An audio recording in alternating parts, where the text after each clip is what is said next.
Transforming lawn into garden beds can be daunting. Lifting the sod and separating the topsoil is tedious, strenuous work. Unless, of course, you use power machinery like a rototiller. While they may be convenient, they tend to mess up the soil structure, and continued use may cause compaction, especially in clay soils. I'm about to show you an experimental way of creating a garden bed from lawn. You may want to try it out. I'm Siloé Oliveira, and I'm always searching for new ways of solving old problems in my suburban homestead. My method starts with disrupting the lawn with a strong garden fork. I already started doing this. Pick a day when the soil is only slightly moist. The objective is to try to loosely break down the top 6 inches or so of soil. This is easier and quicker than trying to remove sod altogether using a shovel and beating the sod pieces to release the encrusted soil. If you just take sod away without beating out the soil, you will lose the richest layer of soil and will be left with a bed that is lower than the surrounding lawn and less fertile. Of course, adding fresh topsoil would remedy this, but it would come with a cost. My plan is to compost the lawn fragments into soil, making the garden bed more fertile and richer with organic matter. I add composted manure and composted leaves to help give plants an initial boost of growth before the lawn starts composting. My nephew Nathan decided to help, which truthfully for him, it is more like playing. I spread the manure evenly over the broken down lawn. I'm using 2 40-pound bags of dehydrated manure and compost for a 20 by 3 feet bed and a bag of composted leaves. There are 2 polar methods of creating an organic bed. The no-dig method proposes adding material to the top of a lawn, thus smothering the grass and slowly improving the soil in the bottom. It is less work intensive, but it requires extra topsoil from somewhere, which can be expensive. The double dig method espouses removing the sod, separating the soil, and digging and fluffing the topsoil and the subsoil separately, then putting everything together. It is very labor intensive, however. I'm mixing both concepts and I'm christening it the no double dig method. Using the fork, I roughly mix in the compost into the broken up soil.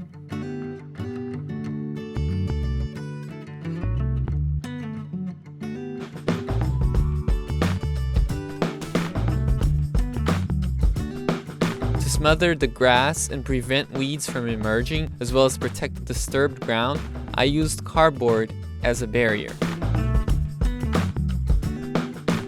Old cardboard boxes are free and widely available, and they work great as a compostable weed barrier.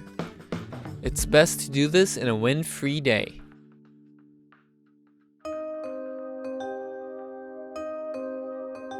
Of course, my nephew Nathan had his own plans on how to use the cardboard.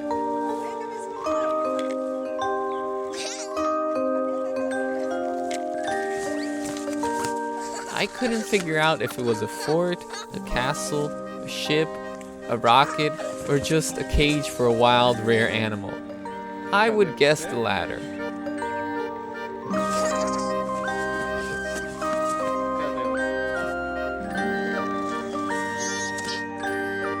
In a way, kids are a lot like cats. All they need is cardboard to be happy. Using a hose, fully soak the cardboard to make it malleable. If you live in a windy place, you will want to place some rocks on top of the cardboard to keep it in place.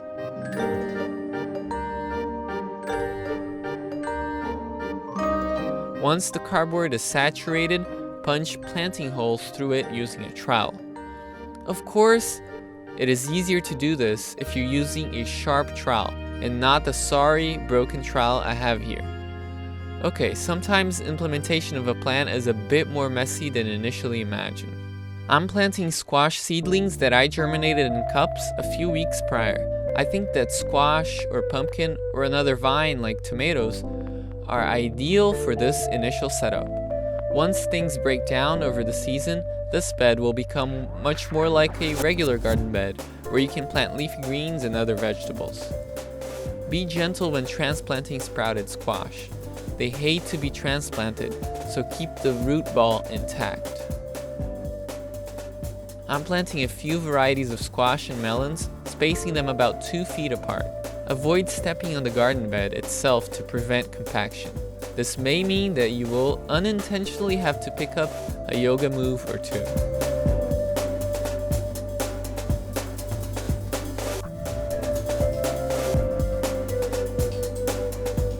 Again, get a decent sharp pointed trowel to do this, so you don't have to struggle like a caveman.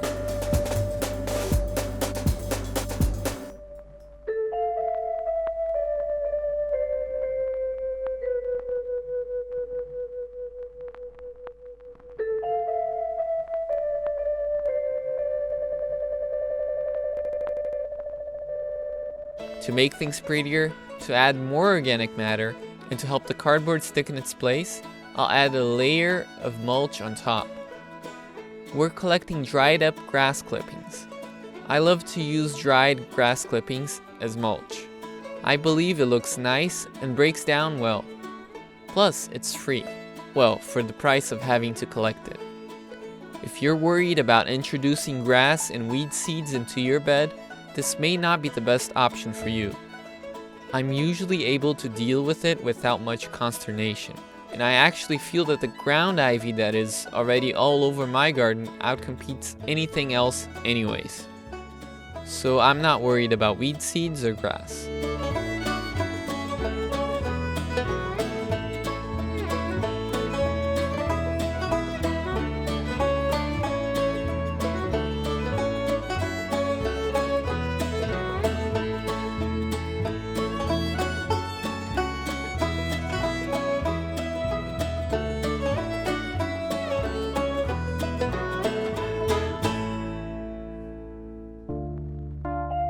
We spread the grass clippings evenly over the bed, making sure not to completely cover over the planted seedlings.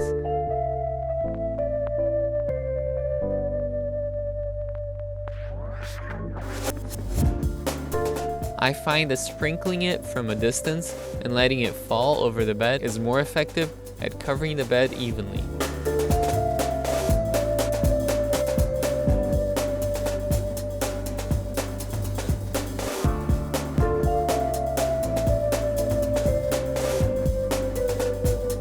Water the bed once more to settle the grass clippings and let it grow for the next weeks. If it rains normally, you might not have to water this bed much because of the mulch and cardboard.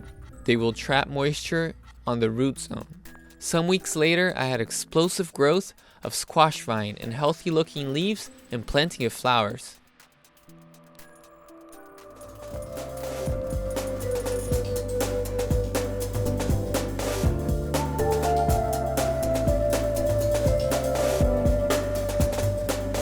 Considering that this bed receives shade for at least half of the day, I'm impressed.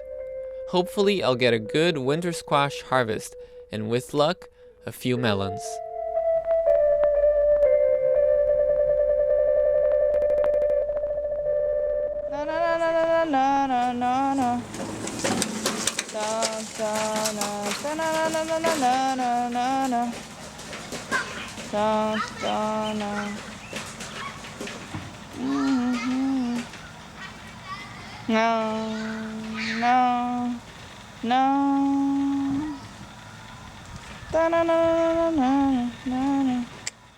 Join me next time for another garden adventure.